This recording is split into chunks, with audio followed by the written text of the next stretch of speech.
Han pasado más de 30 años del secuestro del arquitecto mexicano Bosco Gutiérrez, que lo hizo retomar el control de su vida. En este video quiero compartirles aparte de su experiencia y de la lección de vida que supuso para él y para quienes le han escuchado. Un vaso de whisky fue el detonante de su singular historia. Hace unos 9 meses en la Ciudad de México, 4 individuos que se hacían pasar por agentes de la policía secuestraron al arquitecto Bosco Gutiérrez Cortina. Tenía 33 años, era arquitecto de éxito, estaba casado, tenía 7 hijos. Un buen panorama para ser feliz. Trabajaba mucho y era un católico comprometido, apasionado de todo cuanto hacía. Y en 1990, a los 10 años de casados, con 7 hijos, siendo yo un profesionista normal y corriente en arquitectura, me secuestró un grupo de terroristas que venía de Centroamérica y me mantuve en cautiverio durante 9 meses. Pero la mañana del 29 de agosto de 1990, el mexicano Bosco Gutiérrez fue secuestrado. En aquellos años no había casi secuestros ni se tomaban tantas precauciones, dice. Yo se lo puse muy fácil a los secuestradores. Yo era una persona muy disciplinada, que yo creo que fue parte del plan que estas personas ejecutan sobre alguien que es muy predecible en su horario. Era un día laboral, miércoles. Había ido, como siempre, a la misa de las 8 de la mañana en la iglesia de la Santa Cruz del Pedregal, en la actual Ciudad de México. Salí de la iglesia y estaban unas personas estacionadas junto a mi coche que me golpearon, me agarraron así con una llave china. Yo pensé que era un amigo que estaba bromeando, finalmente me arrastraron hacia atrás y acabé en la parte trasera del coche, en el suelo. Violentamente me envolvieron, me taparon los ojos, arrancó el coche con sirena. Cambio de coche, horas de viaje. Por fin lo sacaron del auto y lo llevaron a una casa. Sin ver nada, lo introdujeron en un cuartico de 1,90 m de alto, 3 metros de largo y 1 metro de ancho. Ese iba a ser su espacio de cautividad durante 257 días. La cifra sirve de título al libro en que se relata su historia. Para Bosco, aquella experiencia supuso una transformación radical en su vida. Es la historia de una soledad de 9 meses, dice, en la que yo pude conocerme a mí mismo y de la que saqué una lección de vida que ojalá también pueda ayudar a otras personas. En la oscuridad, solo con una bombilla que los captores encendían y apagaban cuando querían, aislado, desnudo y sin oír ruido del exterior, salvo una cinta de cassette que se repetía continuamente, me anularon todos los sentidos, explica. Y el oído lo limitaban a esa grabación de una estación de radio. De este modo no sabía dónde estaban ni quiénes eran sus secuestradores.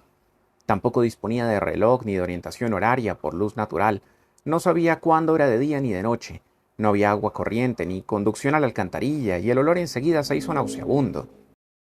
Disponía de una cubeta de agua al día, le entregaban comida por un ventanuco y no mediaban palabra alguna con él para que no los reconociera. Los primeros 16 días los pasé con depresión, dice. Los captores le hicieron un primer interrogatorio escrito para que les diera información acerca de su familia. Eso para él fue un hachazo. Era como traicionar a los míos y poner sus vidas en manos de los secuestradores, afirmó. Me preguntaron sus horarios, sus amistades, sus gustos. Al facilitar esos datos me sentí fatal. Me daba miedo de encontrar a mi esposa o a un hijo muertos por mi culpa. Prende la luz uno de los secuestradores, se acerca, yo lo veo a esta distancia, y con una tableta con unas hojas, pone en la tableta con una letra grande, Viva México. Me lo enseña, pone, hoy es 15 de septiembre. Y me dice, hoy puede usted, escribiendo, tomar lo que quiera, y me hace así. Estaba tan asqueado que a modo de desquite, se pidió un whisky en vaso largo y con un solo hielo, así como si estuviera en un hotel de lujo. A continuación se produjo el cambio radical en Bosco. A las 3 horas más o menos llegó el whisky, abre la ventana, prende la luz otra vez este guardián y pone el vaso de whisky a una distancia de 3 metros de mí. Yo dije, pues esto es un sueño, ¿no? Y empecé a hacer lo que yo digo, el culto al whisky, ¿no? Dije, me lo voy a chiquitear y me tiene que durar, porque a lo mejor es el último que me tomo en toda mi vida y además lo tengo que aprovechar. Entonces siempre agarro así un vasito y les cuento que para mí en primer lugar se los había pedido en vaso de vidrio porque yo tenía un vasito flotando en la cubeta, que era un vaso de estos de plástico blanco, Yo le había dicho, si me lo traen en vidrio sí quiero whisky, si no, no quiero. Y me lo trajo en vaso jabalero de vidrio. Entonces empecé yo a repasar mi cara así con el fresco del vidrio, porque estaba hinchado del labio. Olía el whisky, agarraba el hielito, lo aventaba para abajo, regresaba, lo aventaba para abajo, regresaba, lo volvió a oler. Y estaba en este culto, cuando de repente oigo la voz de mi conciencia que me dice, ofréceme el whisky. Yo digo, Dios mío, no te puedo ofrecer el whisky, te ofrezco estar secuestrado.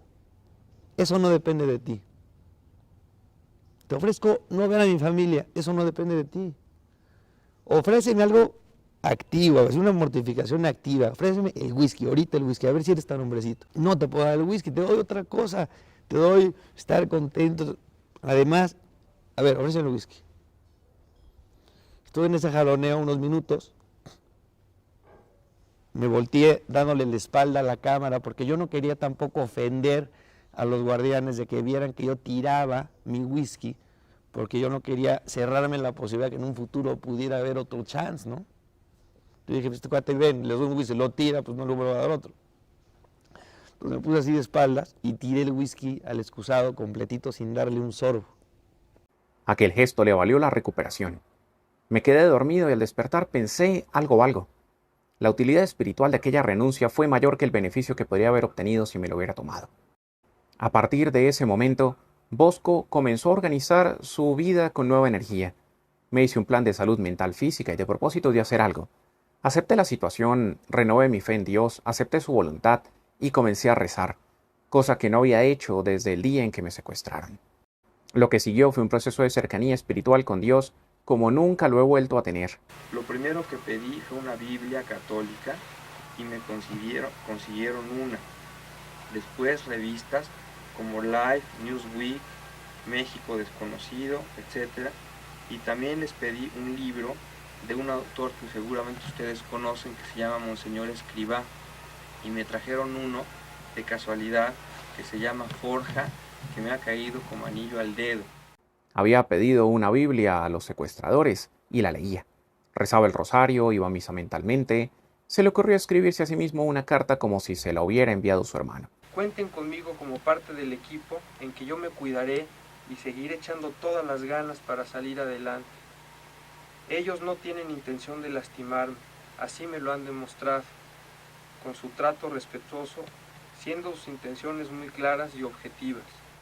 Llegó a rezar por sus secuestradores. Me encomendé a San José María, a mi mamá y al Espíritu Santo. Hubo 3 intentos de pago a los secuestradores que no llegaron a producirse. El tercero debía haberse efectuado en Brasil, pero la familia de Bosco no logró cruzar la frontera con el dinero. La situación era muy difícil y se había determinado otra fecha, al mes siguiente, esta vez en Nicaragua. El 25 de abril de 1991, sin embargo, ocurrió algo singular. Conseguí abrir el ventanuco por el que me introducían la comida. No había nadie allí y quise volver a cerrar, pero me di cuenta de que no podía cerrarlo. Si los secuestradores veían que había hecho eso, me iban a matar. Fue entonces cuando optó por dar el paso. Había llegado el momento de marcharme de allí. Solo decía en mi interior, Señor, que no haga ninguna tontería, que piense bien. Y fue así como escapó y logró unas horas después reunirse con su familia. En agosto de 2020 se cumplieron 30 años de su secuestro. Bosco hace balance de todo aquello. Junto a su esposa Gaby tienen ahora 9 hijos, puesto que después del secuestro nacieron 2 niñas. Sigue siendo arquitecto. Algunos ya me han redimido en vida y creen que soy santo, que después de una experiencia tan próxima con Dios ya no necesito mejorar, pero la realidad está muy lejos de eso, porque cuando regresas a la vida normal, te vuelves a sentar, comenta. El secuestro es una experiencia que demostró que podemos salir de una situación complicada siempre y cuando ordenemos las prioridades. Primero Dios, segundo la familia y la gente querida, tercero el trabajo. En aquellos días yo me sentía una persona normal, pero me tranquilizaba pensar que Dios pilotaba mi vida y eso es la lección que me llevé para ahora. Si me agobio, pienso en aquellos días y me digo que debo ser fuerte y que cuento con Dios. La lección se resume en una expresión que repetía San José María Escrivá de Balaguer, Nunc Cepi, que significa ahora comienzo. Es volver a comenzar cada día. Es que cuando tú estás en situaciones límite, en donde lo que está en juego es la muerte, tú tienes que tomar un partido claro sobre tu vida. No se vale ser un mediocre en la manera de pensar ante la muerte. Y la muerte yo la viví en una forma permanente y presente ante mi horizonte, pero a veces, concretamente en 3 amenazas de muerte que tuve para ser ejecutado a 3, 4 días de la noticia, en las que yo contaba las horas para morir.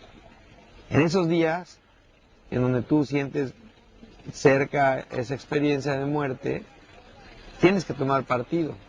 Y te das cuenta que muchas cosas las tienes, quizás por herencia de tu familia o quizás porque te las han comunicado, pero no las has hecho tuyas.